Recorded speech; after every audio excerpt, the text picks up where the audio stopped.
Hello everybody and welcome to the Addicted Miniatures YouTube channel. Today I'm going to be talking about the gear that I own and use to build and paint my models.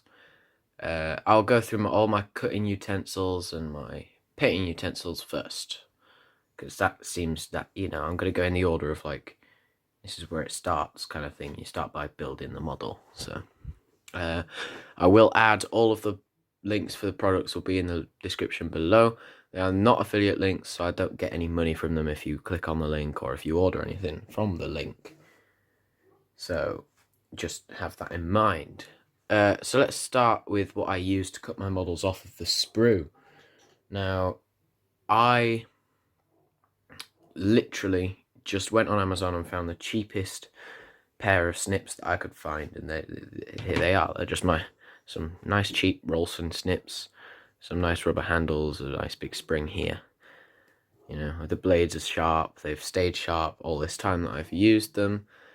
They haven't lost any cutting strength, and the rubber grips haven't broken through yet, but I haven't owned them for long. There is some like mold lines on here. I could clean them up, but you don't really need to. You're only going to be using it for cutting things off the sprue. It's something cheap and easy to have. It's nice, it works, it does the job. So they do look cheap, but they don't act it. They fare well with the expensive ones. Obviously they're not as good as the expensive ones, but they do just as well. They do the job. They cost me about like £3 maybe. So there you go. Cheap snips. So I'll just put them there. So now let's go on to my hobby knife. Now I just went onto Amazon and found the cheapest hobby knife I could, really. And the cheapest good looking one, the one that looked most expensive for the money. So I just went with this one. It's cost me about £3 as well. It's not bad, it's not, it's not flimsy or anything, it does the job. It comes with 24 replacement blades, but the blades at the tip are a bit thin, and as you can see, the tip has snapped off this blade.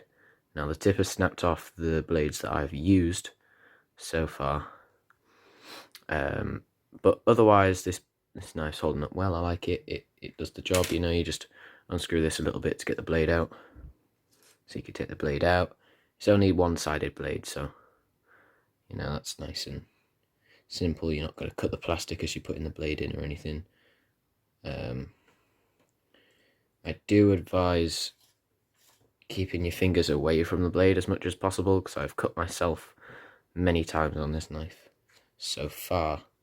It does come with this little case.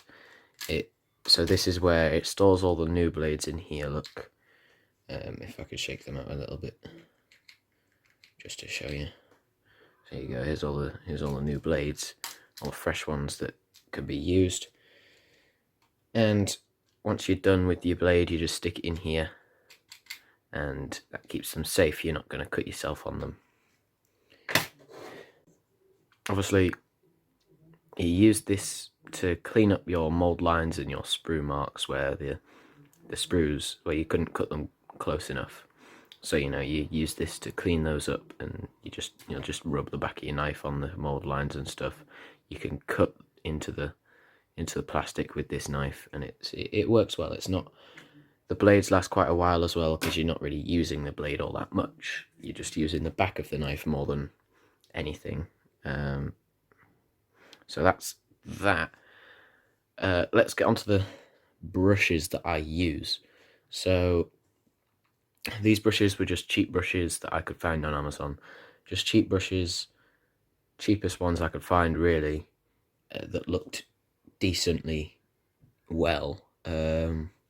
So if I just get some of them out. So these are the ones that I haven't used at all yet. They come with a nice plastic sheath on them. And they're good brushes. They're good synthetic brushes. They're nice. they don't fray too badly unless you don't take care of the brushes properly. So I mean, you don't need expensive brushes as long as you take care of them properly. And I haven't taken care of mine very well, hence why I need to buy some new brushes. And I will show you that now. So if I just get, so this is the one that I use with all of my small details. As you can see, come on, focus. There we go. As you can see, there's quite a lot of paint in the ferrule, in this metal bit here. That's the ferrule, and if paint gets in there, that causes the bristles to frail, which stops them getting to a nice point. As you can see, this hooks over at the end, but that's just from poor use, really. You want to really keep paint on this lower half of the brush. You don't want to keep it, you don't want to put it up on the top. And if you do, wash it off. Wash the brushes thoroughly, get some brush soap or anything. Anything will do for these brushes. So these are the easier brushes to take care of, because as you can see, it's harder to get paint in the ferrule because this is a fair bit longer. These bristles are a fair bit longer than the other ones, so it's nice and easy to keep paint out of the ferrule on these bigger brushes. So these are my two bigger brushes. This is a number 5, this is a number 7. This small one is a 000, and the medium one's a big number 1. So they're my brushes that I've used, and they're the brushes that I have. So now let's go on to the handle.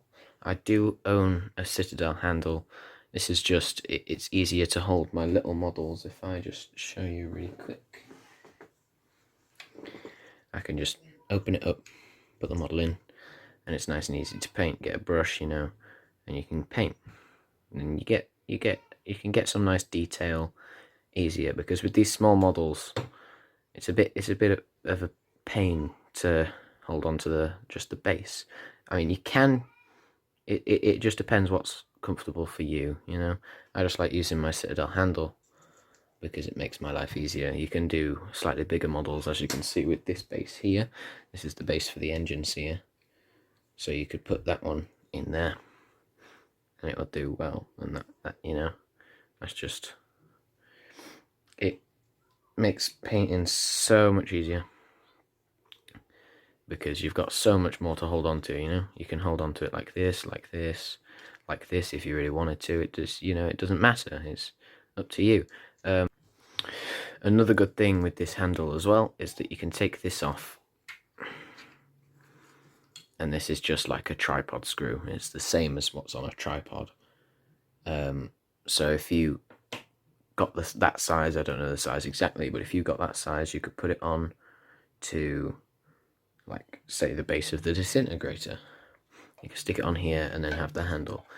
I find it pretty pointless. It's more of like a display thing, I guess you could do, but the option's there, or if you've got certain models that are a pain to hold on to and they don't have bases, you could just take that off and screw it on there. So that is my Citadel handle. Now let's go on to the paint palette. So I bought the cheapest paint palette I could on Amazon, the cheapest one I could find, because I don't really want to spend too much money on everything. I'm fine spending loads of money on paints and models, but I don't want to spend too much money on my utensils that I use, hence why these are the cheapest I could find. That's the cheapest I could find. That isn't the cheapest you can find. If you have a 3D printer, you can 3D print one. You can just go onto Thingiverse and you can find a 3D printable model. The brushes are the cheapest ones I could find. So the palette is also the cheapest one I could find. Now, it does the job. So obviously you put your paint in here. It allows me to add water to the paints and thin the paints out. And as you can see, I prime this middle bit here, so I can see how the paint lays down. So like that paint's too thin, but there, all of these are just about right. The paint's just about right. Obviously, you know, it just makes life easier having a palette, whether it's a wet palette or a dry palette. So this is a dry palette. A wet palette just allows you to keep your paints wet, but I'm not too fussed about that. I don't mind having a dry palette. It doesn't do me wrong. It does its job, you know. It does the job of a palette. So let's talk about my super glue. I forgot to talk about it when I talked about the snips and the hobby knife. It's you know, any super glue will do. I just bought the Loctite Perfect pen. This is in the UK. I don't know if it's in the US or anything, but this it does well. I like the viscosity of the glue itself because it's easy to work with. It's not too thin. It's not too thick. And you've got this nice nib to help with control. You just want to make sure you don't cover the end of this nib with super glue and get it all stuck in. Obviously, if you do, you just take your hobby knife and you dig it in and twist it about, you know, a little bit.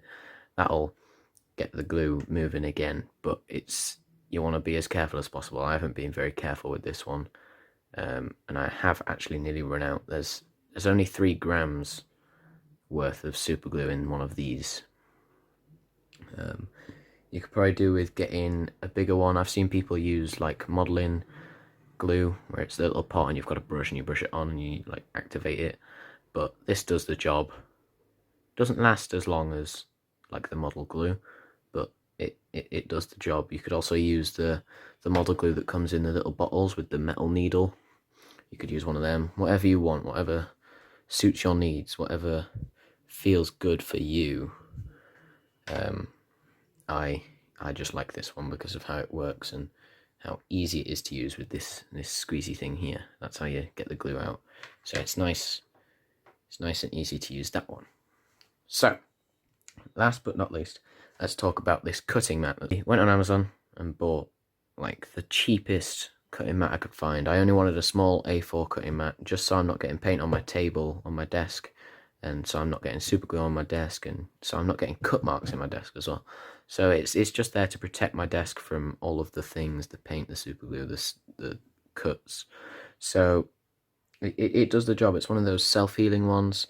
You still see the slashes, but they're not as wide as what they would be if it was just like a cutting mat that you'd use in the kitchen. Now you could just use like a wad of paper, like maybe 10 sheets of paper. That would do. That would stop paint getting on your table. That would stop cuts going through onto the table. This looks more professional, and I prefer the feel of having a cutting mat. It looks better to me. So if you've got people coming into your desk, into your room and looking at your desk, or you've got people coming into your hobby room and looking at your desk, you know, whatever room you use, you don't want it to be that messy. You want it to look nice. Then I'd advise getting one of these.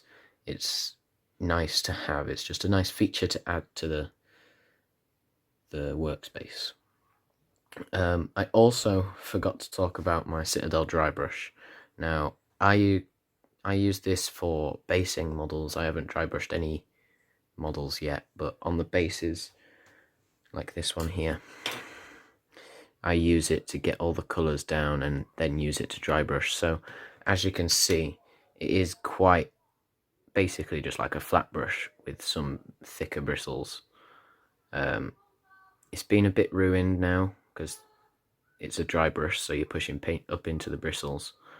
But if you wash it well and you take care of it well, you can use it as a flat brush. So what I do is I like put every layer down with this brush on these bases. I don't use any other brush. I only use this brush on bases. Even on my big bases, my bigger bases, should I say, I just use this brush because it's easier. It gets better coverage over all of the base, you know. So that's that brush that I forgot to talk about when I talked about all of these brushes. So that's pretty much it for this video and all the gear that I use. Hope you enjoyed and you found it useful. Maybe you can go and buy some of this. Like I said, I don't get any money from any of these. I'm not sponsored. I've not got affiliate links. But this is it's just an instructional video, I guess you could say it.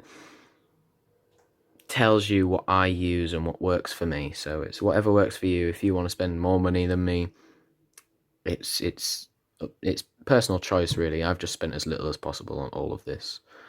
So I hope you enjoyed. I hope you found it useful, and I'll see you guys next week.